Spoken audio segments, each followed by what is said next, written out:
Вашингтон, ова е News Flash од Гласот на Америка на македонски јазик од Вашингтон. Јас сум Лилица Китановска.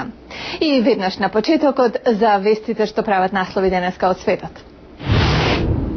Пакистанската армија соопшти дека напаѓа клучна милитантна област во близина на племенски регион под контрола на Талибан на границата со Авганистан. А во меѓувреме во Пешавар властите трагаат по дополнителни жртви од вчерашниот самоубиствен напад пред луксузен хотел. Во нападот со камион бомба во хотелот Pearl Continental загинаа 15 лица, а повредени се 70 други. Ирачките власти соопштија дека од експлозија на автомобил бомба на југот на земјата загинале најмалку 32 лица, а повредени се најмалку 45 други. Полицијата вели дека денешната експлозија се случила во преполн пазар во градот Батха во близина на јужниот град Насарија. Никој не ја презеде одговорноста за нападот.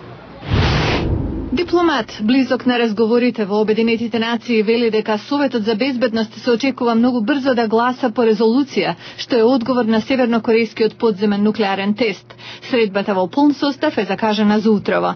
15 членото тело ќе дискутира за резолуцијата која ја договорија 5 постојани членки САД, Британија, Франција, Кина и Русија со Јапонија и Јужна Кореја.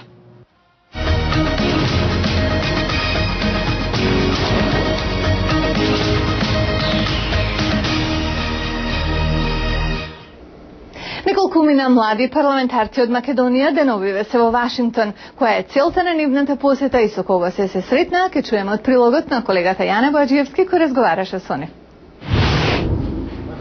Целта на програмата на Меѓународниот републикански институт е запознавање со вредностите и демократските начела на владење во САД.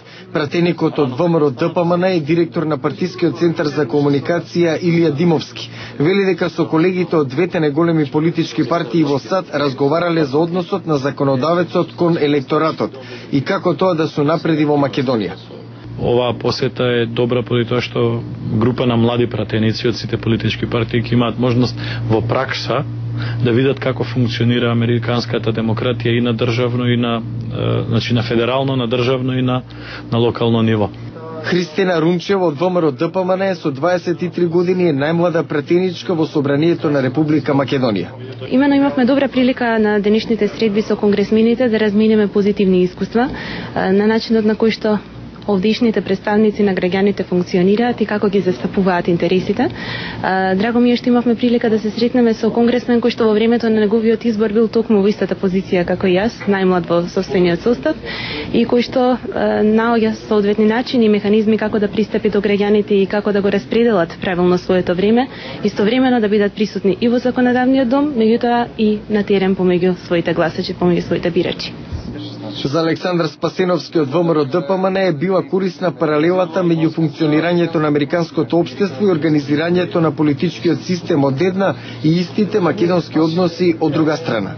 Мислам дека е многу важно за нас да научиме како всушност оној систем на строга поделба на власта помеѓу законодавната, извршната и судската, при што сите меѓусебно соработуваат, но исто така и се контролираат, е една од главните информации која што можеме тука на лице место да видиме и како искуство да понесеме во Република Македонија. Горан Сугаревски е пратеник од опозициониот СДСМ. Денеска конкретно со двајцата конгресмени увидов една ситуација и поставив прашања кои што за жал во Република Македонија се уште сме далеку од таква имплементација. Тоа е работата на канцелариите на пратениците во градовите. За жал кај нас се уште голем дел на тие канцелари не функционираат. Од Вашингтон пратениците заминуваат за Јужна Каролина, каде ќе се запознаат со владењето на локално ниво и учеството на граѓаните во политичкиот процес. Младите македонски пратеници преку програмата на Меѓународниот републикански институт на средбите во Вашингтон се запознаваат како да ги зголемат средбите и контактите со граѓаните и избирачкото тело, со цел полесно да ги решаваат проблемите во своите локални заедници. Јане Боаџиевски, Глас на Америка на македонски, Вашингтон.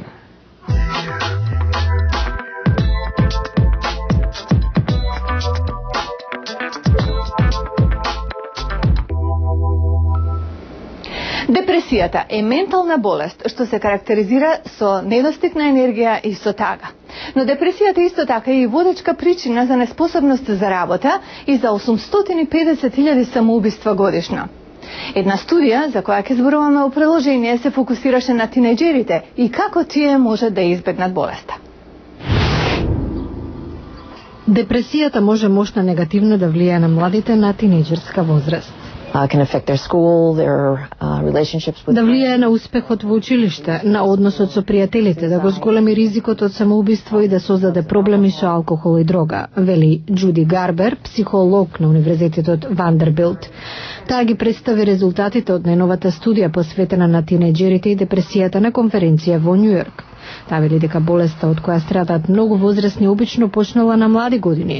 Освен тоа, една од целите на студијата била да се отстрани црната дамка поврзана со болеста, бидејќи таа е вообичаена, се лечи и може да се спречи, вели Гарбер. Во студијата учествувале преку 300 тинејџери кои веќе минале низ една епизода на депресија во животот. Една половина од нив биле во така наречената контролна група, а другата половина имале редовни групни терапии, каде меѓу другото учеле различни вештини за справување со болеста. Се фокусиравме на начинот на кој размислуваат и како се справуваат со стресот, дали се обвинуваат самите себе си, дали сметаат дека ситуацијата ќе биде лоша за секогаш, дали сметаат оти тие се виновни за се што се случило. Од нив бараме реално да ги се огледаат последиците од одредени настани, последиците од нивните активности и секако што би направиле за решавање на проблемот. И еве до какви заклучоци дојдено. Тинејџерите вклучени во програмата за превенција имале 11% помали шанси за добивање на депресија споредено со младите во контролната група. Гарбер тврди дека превенцијата на депресијата има широки социјални импликации. Депримираните тинејџери се повеќе склони на криминално однесување. И конечно, ако родителите страдаат од депресија, поголеми се шансите од болеста да страда и помладата генерација во семејството. Со фокусирање на нив со време и општеството ќе има корист. Помала ќе биде појавата на непродуктивност на нивните идни работни места. Студијата е објавена во журналот на Американската медицинска асоциација. И тоа беше се за ова емисија на Newsflash од Гласот на Америка на македонски јазик, а јас сум Лилица Китановска. Поздрав од Вашингтон, до гледање до утре.